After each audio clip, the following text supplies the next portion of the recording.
Bonjour les élèves de la deuxième année baccalauréat, option sciences de la vie et de la terre.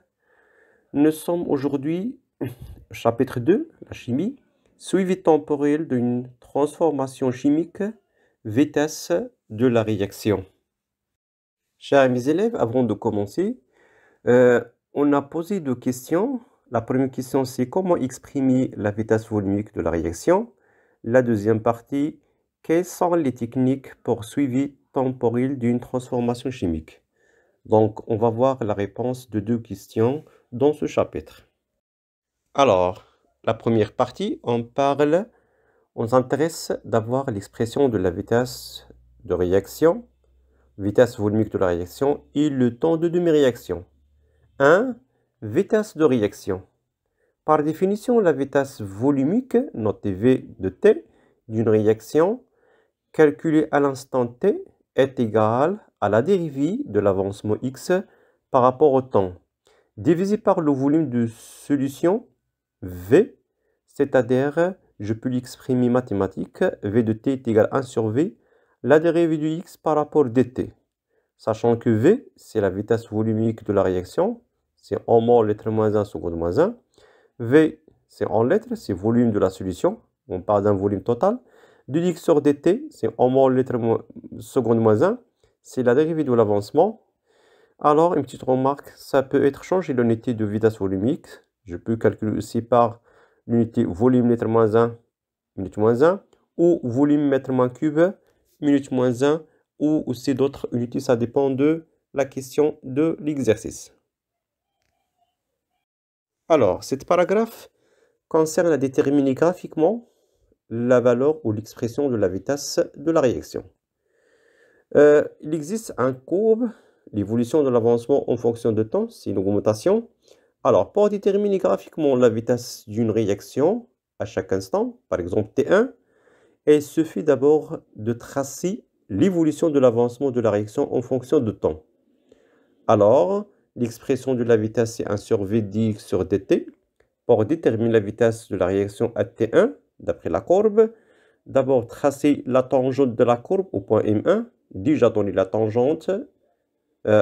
Déjà normalement donné la tangente. Alors, l'étape que je peux faire, on prend deux points, M0 et M2, très loin, appartient à la tangente. Faites attention. Deux points, M0 et M2, appartient à la tangente. La dernière étape, c'est calculer la dérivée de l'avancement par rapport au temps. Comment je peux remplacer dx sur dt par la variation de x2 moins x0? Ce sont des coordonnées de m2, m0. C'est la projection suivant au x, c'est l'avancement, divisé par la variation de temps t2 moins t1, c'est la projection des coordonnées m2 et m0 sur l'axe de temps. Alors, facilement de calculer la variation. Alors, d'une manière générale, on constate que la vitesse de la réaction diminue lors de l'évolution d'une transformation chimique. Au fur et à mesure, la vitesse diminue. Donc, je peux dire que la vitesse est proportionnelle à coefficient de direction de la tangente. L'étape suivante, on parle de temps de demi-réaction, le T1,5. Je peux commencer d'abord par la définition. Je peux définir le temps de demi-réaction, T1,5, est la durée nécessaire pour que l'avancement de la transformation chimique atteigne la moitié de la valeur finale observée à la fin de la réaction. Alors, je peux le déterminer par les expressions suivantes. Ct est égal à T1,5. Je peux exprimer x à T1,5 est égal à x final divisé par 2. Alors, si je pars d'une réaction chimique totale, c'est-à-dire x max, c'est la valeur théorique, est égal à x final, une valeur expérimentale. Donc, AT est égal à T1,5, xt T1,5 est égal à x final divisé par 2 et aussi x max divisé par 2. Alors, cette relation, on utilise dans le cas où la courbe n'existe pas, ou n'atteint pas la valeur maximale. Je peux utiliser la valeur de l'avancement maximal. Deuxième cas, si la transformation chimique est en équilibre, on parle de x final atteint l'état x équilibre. Donc T est égal à T1,5, xt T1 demi est égal à x final divisé par 2, x équilibre divisé par 2. Alors, j'ajoute une petite remarque. La durée d'une réaction, c'est T final est égal à 10 fois T1 demi. Alors, la partie suivante, c'est la quatrième. Déterminer graphique le temps de demi-réaction T1 demi. À partir de la courbe de l'avancement x en fonction de temps, ça se voit la courbe au-dessus. Donc, on a suivi l'avancement en fonction de temps. D'abord, on mesure l'avancement final de la réaction. Quand x atteint le palier, c'est-à-dire atteint la valeur maximale, x final. Dans ce cas, x final est égal à 10 millimoles. L'étape suivante, on positionne sur la courbe le point M de coordonnées x final divisé par 2. Donc, c'est-à-dire, je divise x final divisé par 2, donc 10 millimoles divisé par 2, c'est 5 millimoles. L'étape suivante, c'est l'abscisse de point M et le temps de demi-réaction. Donc, on a fait la projection sur la courbe, puis la projection sur l'axe de temps. Donc, T1 demi dans ce cas, c'est 17 secondes. On profite de faire une petite application. Donc, l'ion thiosulfate de formule chimique S2O3- réagit avec les ions H3+ pour transformer en solution S. Solide de couleur jaune et en dioxyde de soufre SO2.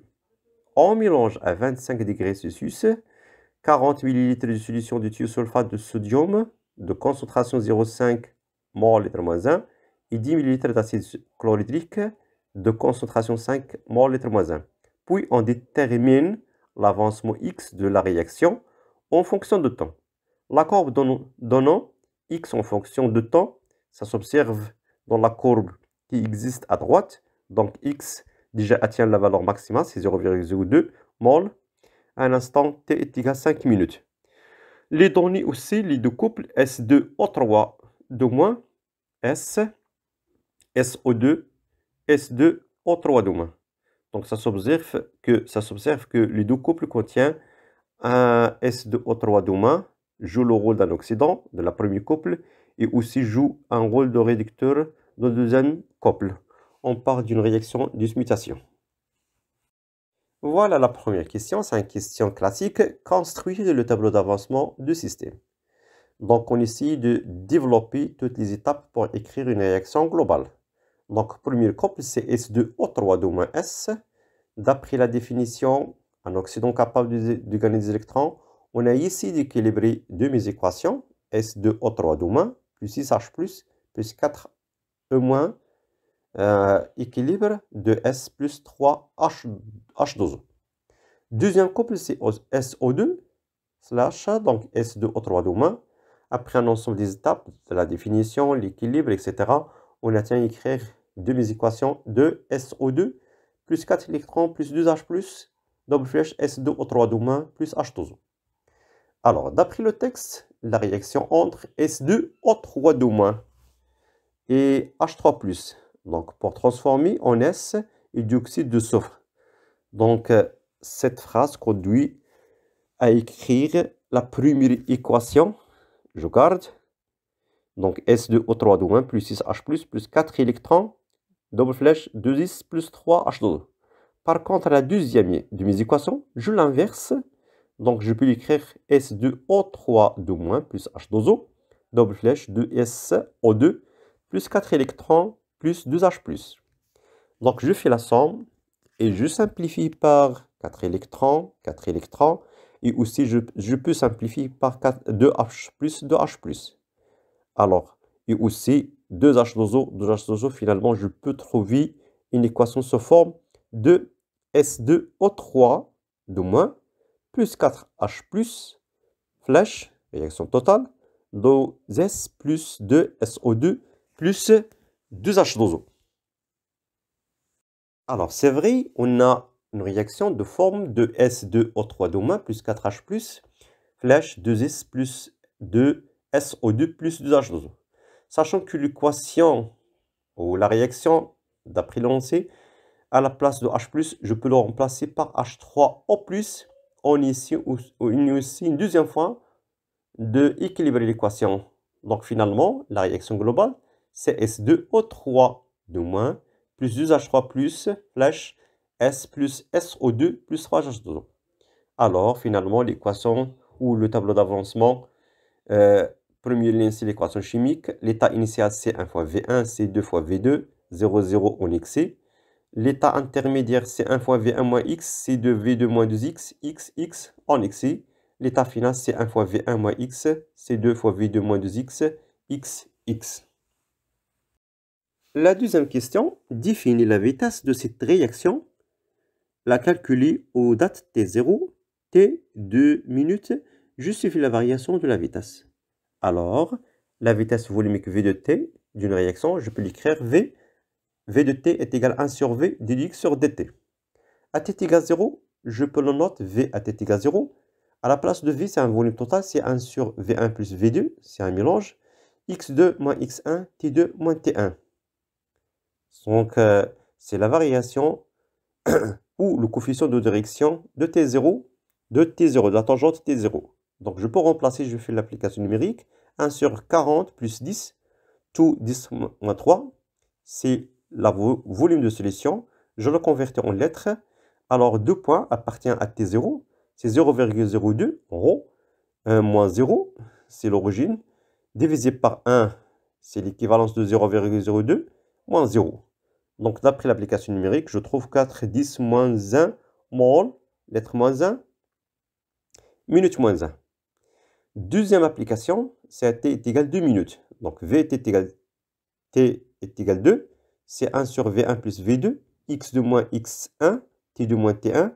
Ce sont des coordonnées de 2 points appartiennent à T1, c'est la tangente. Je remplace le volume V1, V2, c'est 40 plus 10, tout 10 moins 3, converti en lettres. Donc, les coordonnées de 2 points appartiennent à T1, 0,02 moins 0,01. L'équivalence de ce point, donc c'est 3 moins 0. Finalement, on a trouvé une valeur de 6,67 fois 10 moins 2 mol, lettre moins 1, minute moins 1. On constate que la vitesse diminue. Alors, pour faire une comparaison, donc à t égale 0 minutes, on a trouvé 4, 10 moins 1, mol, lettre moins 1. À t égale 2 minutes, on a trouvé une valeur de 6,67 fois 10 moins 2, mol, lettre moins 1, minute moins 1. Donc, la vitesse diminue en fonction de temps. Donc, en règle générale, la vitesse d'une transformation chimique diminue au fur et à mesure que l'avancement augmente. Ceci, normalement, est dû à la diminution de la quantité des réactifs diminue. On parle de la concentration. Alors, et donc à l'échelle microscopique, on parle de la probabilité, la probabilité de rencontre de réactifs entre eux. La troisième question, définir le temps de demi-réaction T1,5 et calculer un temps de demi-réaction sur ce graphe. Alors, le temps de demi-réaction, noté T1,5, c'est l'indice 1,5, est la durée nécessaire pour que l'avancement de la transformation chimique atteigne la moitié de la valeur finale observée à la fin de la réaction. C'est-à-dire, T est égal à T1,5, donc xt est égal à T1,5 est égal à x final divisé par 2. C'est la valeur maximale. Donc la transformation chimique est totale. Donc x final est égal à x max. Je le remplace. Donc x max c'est 0,02. Je le divise par 2. Donc je trouve 0,01 mol. Donc par la projection sur la courbe, je trouve que T1,5 est égal à 0,7 minutes. Pour la durée d'une réaction, je multiplie par 10. Je trouve que T final est égal à 10 fois T1,5. Donc, T final, c'est 7 minutes.